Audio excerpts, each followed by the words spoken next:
This is Speak My Word Ministries, Travis Zimmerman, sharing the Daily Pulse with you today. I had just done a Daily Pulse a couple of days ago about Phil Vischer in the book Me, Myself, and Bob.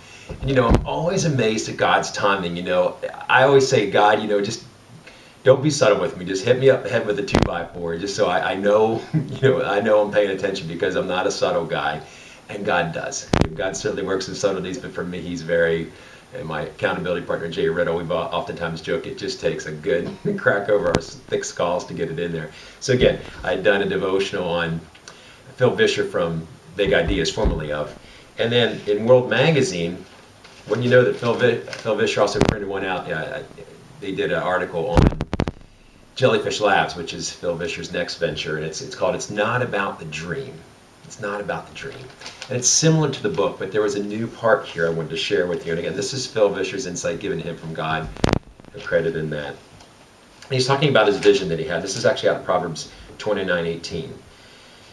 And this is Phil talking. I no longer use the word dream as a noun to describing a goal. We misinterpret passages from the Bible like, for lack of vision, the people perish. Again, that's Proverbs chapter 29, verse 18.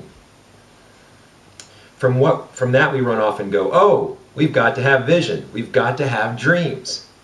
But it was from Henry Blackaby who first pointed out to me that when we interpret that verse to apply to our ambitions, we're completely misinterpreting it. A better contemporary translation is, quote, for lack of revelation, the people throw off restraint. We're not called to be a people of vision, says Phil. We're called to be a people of revelation. God speaks and we follow. God speaks and we follow. And I'll stop there. That is so true. I've never met Phil Vischer, but I feel like I have, because many of his insights, that's God. I mean, he gives priceless insights, things that you could never have learned anywhere else but out of God's holy word. And that's a great insight. Our dream, there's nothing wrong with dreaming, but it has to be God's dream.